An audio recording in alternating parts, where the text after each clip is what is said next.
በስመ አብ ወወልድ መንፈስ ቅዱስ አሐዱ አምላክ አሜን። ክርስቶስ ተንሥአ እሙታን በአብይ ኃይል ወሥልጣን አሰሮ ለሰይጣን አጋዝኦ ለአዳም ሰላም እምይእዜሰ ኮነ ፍስሐ ወሰላም። ሰላም እግዚአብሔር ከሁላችሁ ጋር ይሁን። የእናታችን የቅድስት ድንግል ማርያም ምልጃ ተራዳይነቷ በረከቷ ሁሉ በሁላችን ላይ ይደርብንና እግዚአብሔር አምላካችን መልካምና በጎ ፍቃድ ዛሬ የምንማማረው ከትንሣኤ በኋላ ያሉትን ዕለታት ቤተክርስቲያናችን እስከ ዳግም ትንሣኤ ያለውን ዕለታት እያንዳንዱን ቀን ስያሜ ሰጥታ ታስተምረናለችና ዛሬ የምንማማረው ስለ ቅዳሜ ወይም ደግሞ ቀዳሚት ሰንበት ቅዱሳት አንስት ወይም ደግሞ የተቀደሱ ሴቶች ተብሎ ተሰይሟልና ይህ ስያሜ ስለምን ተሰጠው? ስለምንስ ነው ቅዱሳን አንስት የተባለው? ቅዱሳን አንስትስ ምን ያደረጉት ናቸው የተቀደሱ ሴቶች የተባሉት የሚለውን እንደ እግዚአብሔር አምላካችን መልካምና በጎ ፍቃድ ዛሬ እንማማራለን። እንግዲህ የሚያስተምረን እግዚአብሔር ነው፣ የሚመክረን እግዚአብሔር ነው፣ የሚገስጸን እግዚአብሔር ነው። እርሱ በመካከላችን ተገኝቶ የጎደለውን አሟልቶ የተጣመመውን አቃንቶ በአፈ መላእክት አርሞ ያስተምረን፣ ይመክረን፣ ይገስጸን ዘንድ የእርሱ መልካምና በጎ ፍቃዱ ይሆንልን። የእናታችን የንጽሕተ ንጹሐን የቅድስተ ቅዱሳን የቅድስት እናታችን የድንግል ማርያም ምልጃ ተራዳይነቷ በረከቷ ሁሉ በሁላችን ላይ ይደርብን። እንግዲህ ወደ ዛሬው ትምህርታችን ስንገባ ቤተክርስቲያናችን ከትንሣኤ በፊት ያለውን አንድ ሳምንት ሰሞነ ሕማማት ብላ ጌታችን መድኃኒታችን ኢየሱስ ክርስቶስ ስለኛ የከፈለልን ዋጋ ሰኞ ጌታችን ምን አደረገልን፣ ማክሰኞ ምን አደረገልን እያለች መጽሐፍ ቅዱስን ስታስተምረን ቆይታለች። እንደዚሁም ደግሞ ታላቁ ጾም አብይ ጾም ከመግባቱ ጊዜ ጀምሮ አብይ ጾምንም እንደዚሁ በ8 ሳምንታት ከፍላ 8ቱንም ሳምንታት ስያሜ ሰጥታ መጽሐፍ ቅዱስን ስታስተምረን ቆይታለች። አሁን ደግሞ ከትንሣኤ በኋላ ያሉትን አንድ ሳምንት የየዕለቱን ስያሜ ሰጥታ በየዕለቱ የምታስተምረን ወይም እኛ እንድናውቅ የምትፈልገው ነገር ስላለ ያንን እንማማራለን ማለት ነው። ከሰኞ ጀምሮ ስንማማር መተን አሁን ቅዳሜ ላይ ደርሰናል። ነገር ግን ምናልባት ዛሬ ገና ወደዚህ መንፈሳዊ ቻናል የመጣችሁ ሰዎች ካላችሁ ከዚህ በፊት የተማማርነው ያልተማማራችሁ ልትኖሩ ስለምትችሉ አጠር አድርገን ከሰኞ ጀምሮ ያለውን በትንሹ ተመልክተን ዛሬ ቅዳሜን ወይም ደግሞ ቀዳሚት ሰንበትን ቅዱሳን አንስት በተባለው ዙሪያ እንማማራለን ማለት ነው። እንግዲህ ሰኞን ቤተክርስቲያናችን ማዕዶት ብላ ሰይማልናለች። ማክሰኞን ደግሞ ቶማስ፣ ረቡዕን አልዓዛር፣ ሐሙስን አዳም፣ ዓርብን ቅድስት ቤተክርስቲያን፣ ቅዳሜን ደግሞ ቅዱሳን አንስት፣ እንደዚሁ እሁድን ደግሞ ዳግም ትንሣኤ ብላ ሰይማልናለች። ለምንድን ነው እነዚህን ስያሜ የሰጠችው? የመጀመሪያውን ሰኞ ከትንሣኤ በኋላ ያለውን የመጀመሪያውን ቀን ሰኞን ስለምን ማዕዶት ወይም ደግሞ ጸአተ ሲኦል አለችው ስንል ማዕዶት ማለት ምን ማለት ነው ስንል ማዕዶት ማለት መሻገር ማለት ነው። ታዲያ ከምን ወደ ምን ተሻገረን ነው ሰኞን ቤተክርስቲያናችን ማዕዶት ወይም ደግሞ መሻገር ብላ ያሰየመችው ስንል በዚህ ዕለት በሰኞ ዕለት ነፍሳት በክርስቶስ ቤዛነት ከሞት ወደ ሕይወት መሻገራቸውን፣ ከሐሳር ወደ ክብር መሻገራቸውን፣ ከጉስቁልና ወደ ልዕልና መሻገራቸውን፣ ከሲኦል ወደ ገነት መሻገራቸውን የምታስተምርበት ነው ማለት ቤተክርስቲያናችን። ለዚህም ብላ ቤተክርስቲያናችን በሊቁ በቅዱስ ያሬድ አማካኝነት ከትንሣኤ በኋላ ያለውን የመጀመሪያውን ቀን ሰኞን ማዕዶት ብላ ሰይማልናለች ማለት ነው። በደመ ክርስቶስ ተቀድሰን በትንሣኤውም ድኅነት ተደርጎልን መከራ መርገምን የኃጢአትን ባህር አንድም ባህር እሳትን መሻገራችንን ቤተክርስቲያናችን ሰኞን ማዕዶት ብላ ታስተምረናለች ማለት ነው። እንደዚሁም ደግሞ ማክሰኞን ደግሞ ቶማስ ብላ ሰይማልናለች። ማክሰኞን ቶማስ ብላ ሰይማለን። ለምንድን ነው ቶማስ ብላ የሰየመችልን ስንል ደግሞ በሊቁ በቅዱስ ያሬድ አማካኝነት አሁንም ቶማስ ብላ ሰይማላለች ማክሰኞን ማለት ነው። ቶማስ የሚለው ቃል ትርጉሙ ፍቺው በግሪክ ዲዲሞስ ማለት ነው። ወደ አማርኛ ስንተረጉመው ደግሞ ቶማስ ማለት ፀሐይ ማለት ነው። ቅዱስ ቶማስ ከ12ቱ ሐዋርያት ውስጥ አንዱ ነበር። ቅዱስ ቶማስ ስንል ቅዱስ ፀሐይ ያለን እንደሆነ ማለት ነው። ታዲያ ይህ ቅዱስ ቶማስ ሐዋርያው ቅዱስ ቶማስ የተጠራው ትንሣኤ ሙታን የለም ብለው ከሚያምኑ ከሰዱቃውያን ወገን ነበረ። በዚህ የተነሳም ታዲያ ጌታችን መድኃኒታችን ኢየሱስ ክርስቶስ ሞትን ድል አድርጎ ከተነሳ በኋላ ጌታችን ለቅዱሳን ሐዋርያቱ ሲገለጽ ቶማስ አልነበረም። ጌታችን ለ10 ቅዱሳን ሐዋርያት ተገልጧል። አንዱ ይሁዳ ነበር። ይሁዳ ስላልነበረ ቶማስም በመካከላቸው ስላልነበረ ለ10 ተገልጦላቸው ነበረ። ታዲያ ይህ ቶማስ ስላልነበረ ቅዱሳን ሐዋርያት ትንሣኤውን አየን መጥቶም ሰላምታ ሰጠን ብለው ሲነግሩት አላመናቸውም ነበር። ምክንያቱም አንደኛ ቅድም እንዳልነው ከሰዱቃውያን ወገን ስለነበረ፣ ሁለተኛ ደግሞ ሌሎች ሐዋርያት ጌታችን ከሙታን ተለይቶ ተነሳ አየነው ሰላም ተሰጠነ ብለው ሲያስተምሩ እኔ ደግሞ ቅዱሳን ሐዋርያት ሌሎች የቀሩት ቅዱሳን ሐዋርያት አይተዋል ሰምተዋል ብዬ ነው ወይ ማስተምረው ሲል አላምናችሁም አላቸው። እሁድ ዕለት እንደዚሁ ነገሩት ጌታችን ተነሳ ብለው አላመናቸውም። ሰኞ ነገሩት አላመናቸውም። ማክሰኞ ዕለት ግን ምን አለ? ጌታን አየነው ሲሉት የችንካሩን ምልክት በእጆቼ ካልዳሰስኩ ካላየው ጣቴንም በችንካሩ ምልክት ካላስገባው እጄንም ከጎኑ ገብቼ ካልዳሰስኩ በስተቀር አላምናችሁም አላቸው። ይህንን ያለው መቼ ነው? ማክሰኞ።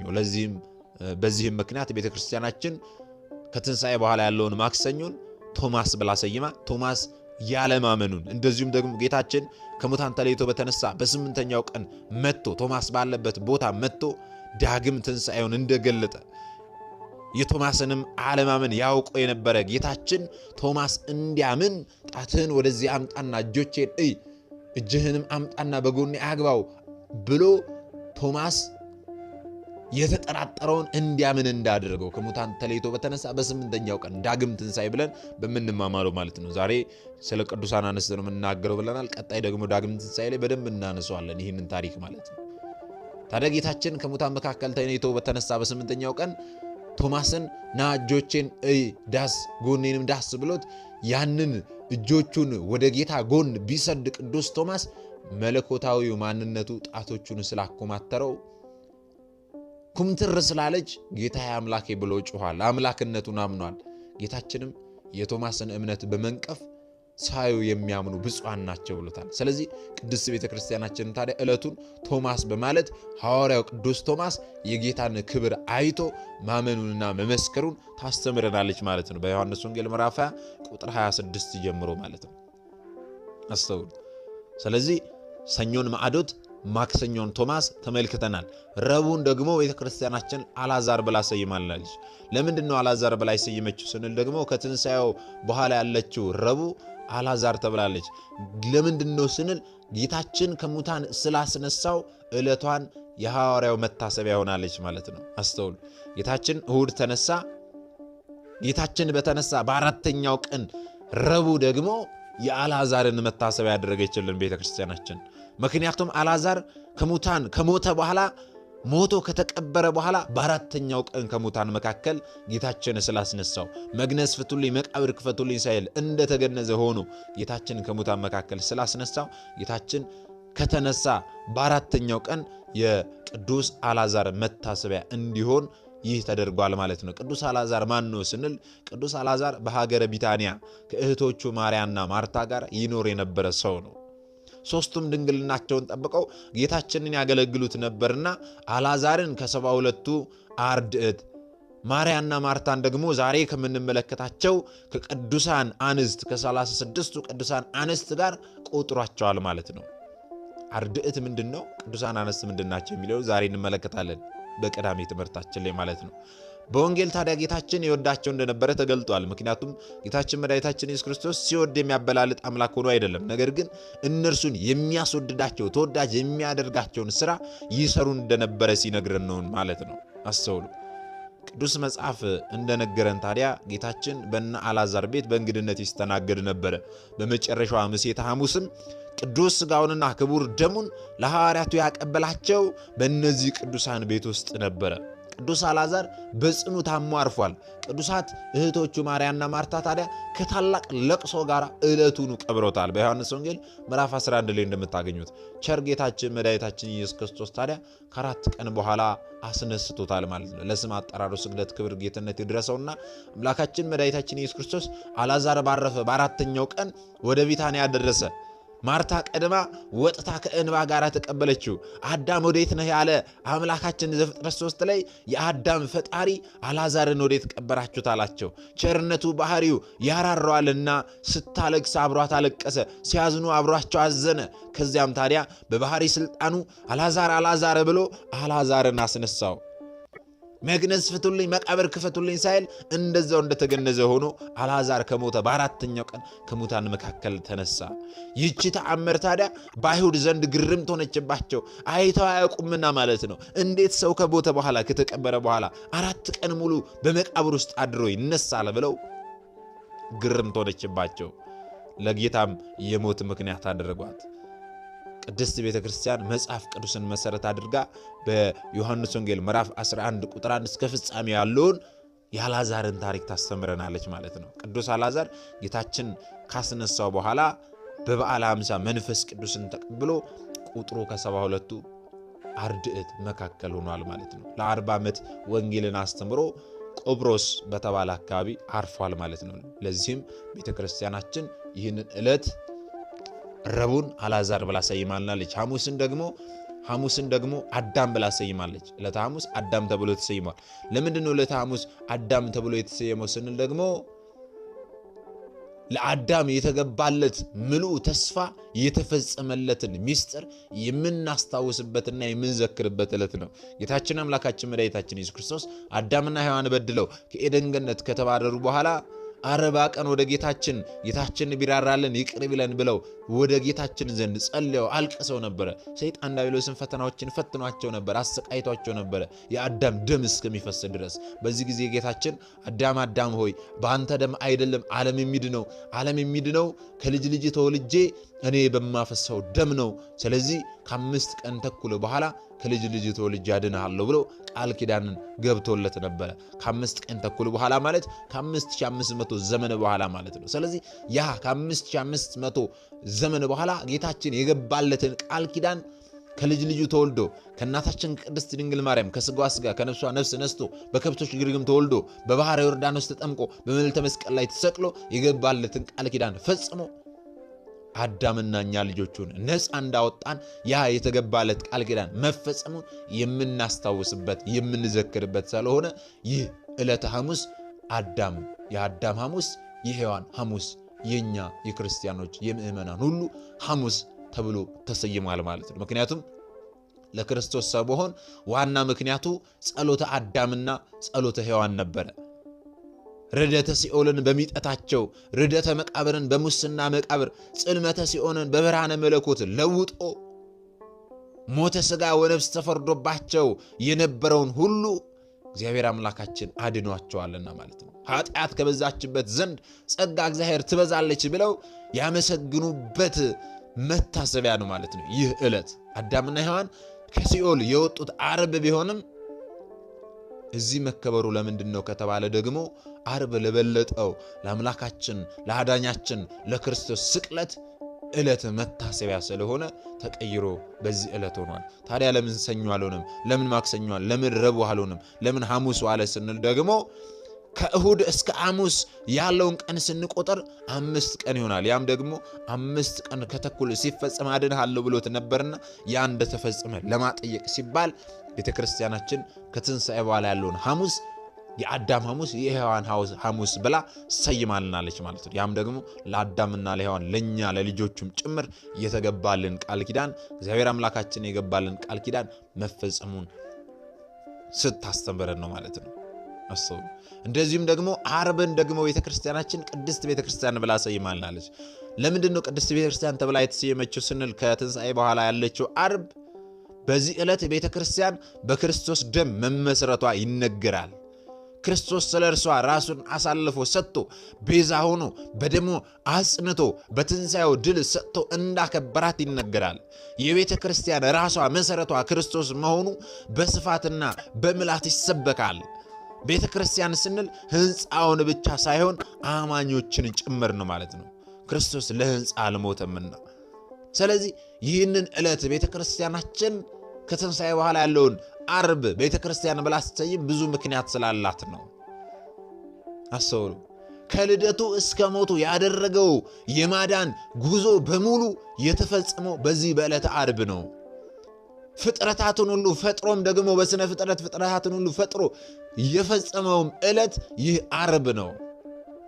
የማዳን ተግባሩንም የጨረሰበት ዕለት ይህ ዓርብ ነው። ዕለተ ዓርብ ነው።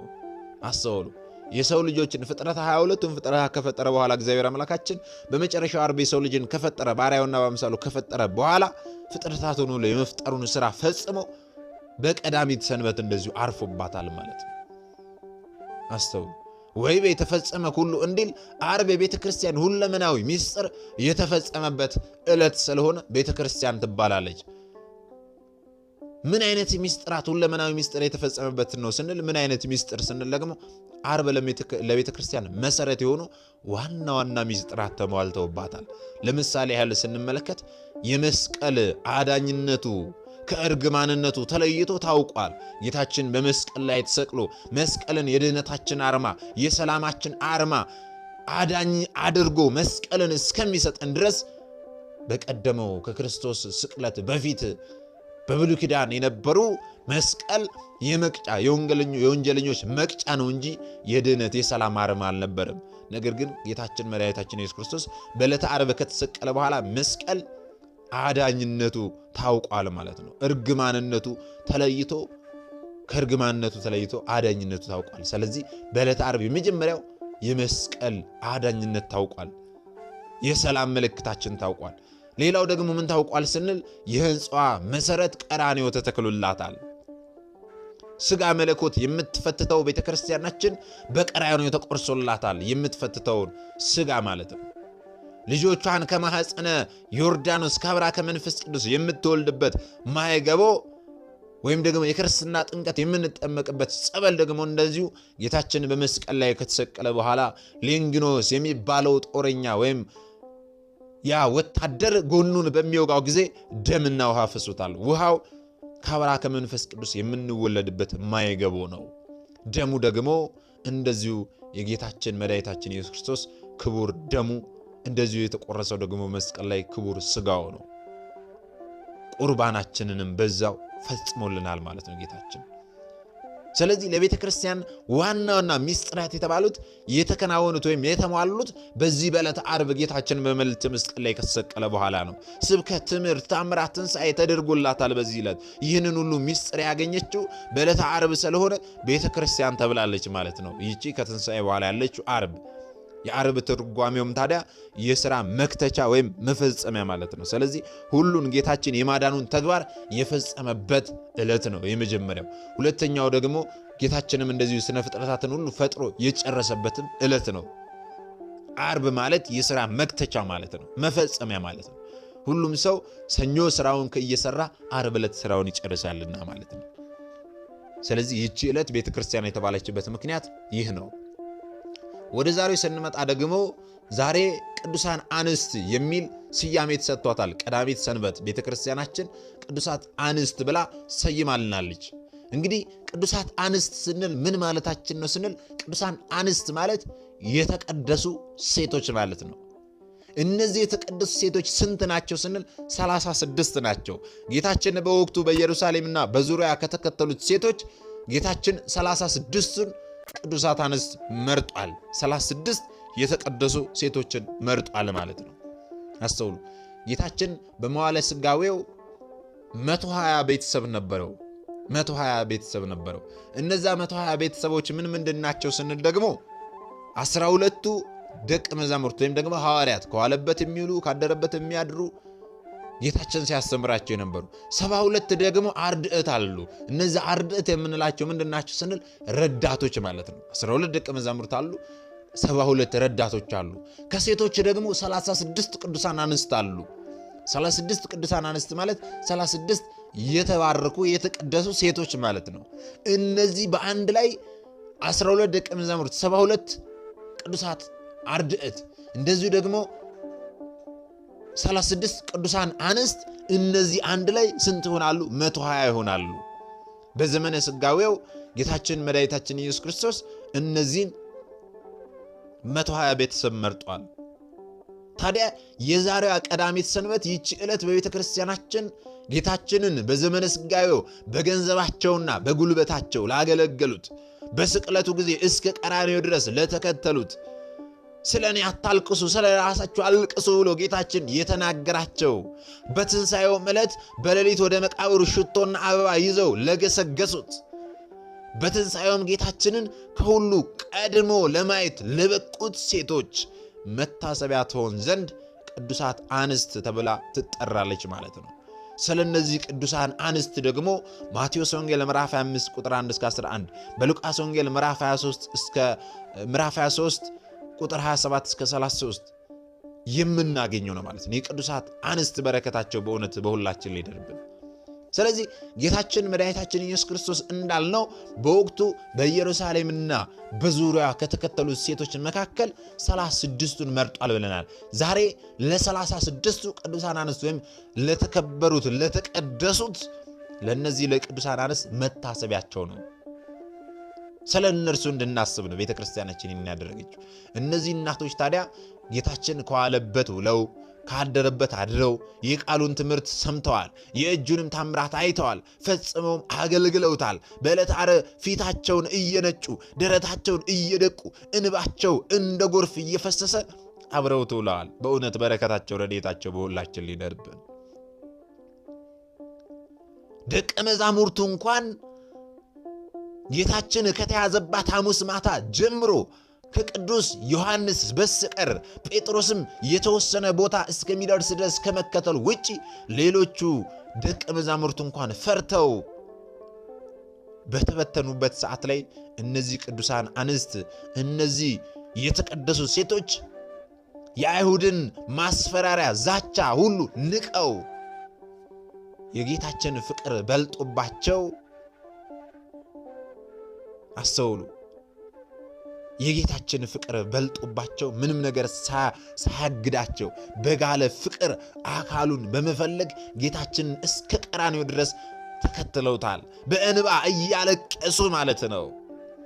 እንባቸው እንደ ጎርፍ እየፈሰሰ አብረው ውለዋል።